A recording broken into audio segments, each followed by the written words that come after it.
Марыя Кутроўская – чалавек няпростага лёсу, дзяцінства, пакалечаная вайной дзіцячы дом і пасляваенная галеча.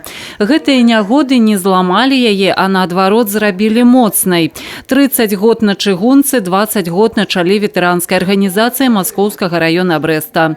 Дзе б яна не была, паўсюль несла за сабой моц духа, натхненне і стымул рушыць наперад. Мы здесь прибыли всей городской командой. Председатель городского совета депутатов, два главы администрации районов. Мы сегодня утром на планерке решили отложить все совещания, текущие дела. Спасибо. И от имени всей нашей действующей команды выразить стало восхищение вами. Слова глубочайшего уважения, это не тяжелые слова. И сказать, что мы вами гордимся. Кніга лёсу Марыі Якаўлеўны не толькі асабісты жыццяпіс. Гэта кніга пра людзей і для людзей. І яе выдавецтва не было б магчымым без падтрымкі і дапамогі блізкіх.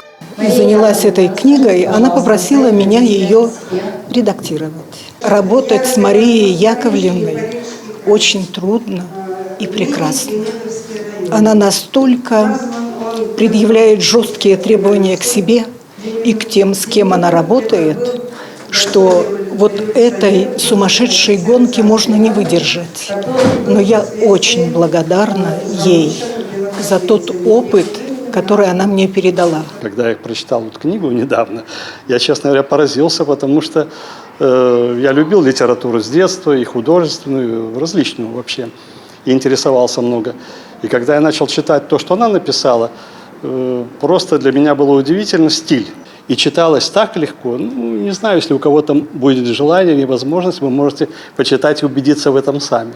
Успаміны і думкі Кутроўскай нешта большае, чым проста мемуары. Для аўтара гэта асабісты боль і спроба данесці да іншых свой галоўны жыццёвы запавет – дапамагаць іншым. Это был как крик души. То, что у меня пережито было многие годы, то, что я пережила, и то, что я могла и хотела отблагодарить тех людей, которые мне помогали, которые меня спасали, благодаря которым я выжила в детстве еще, я их не записала, не запомнила. Понимаете, я о них пишу, но они безымянные. Поэтому мне захотелось вот это все вылить в книгу. Показать, как люди раньше, какие были добрые, отзывчивые. Не было черной зависти. Каждый думал, как помочь, как кусочек хлеба дать. Кніга выйшла невялікім тыражом, пакуль у 35 экземпляраў. Большую частку асобнікаў аўтар падарыла родным, сябрам, калегам. Перададзены экземпляр і для чытачоў гарадской бібліятэкі. Для таго, каб кніга стала даступнай для больш шырокага кола, патрэбна фінансавая падтрымка. А пакуль Марыя Якаўлеўна дзякуе тым, хто і ў гэты вечар стаў часткай яе лёсу. Я никогда не забуду до конца дней, я буду вспоминать ваши лица. Я плохо вижу, но сейчас вот, вижу. Спасибо вам.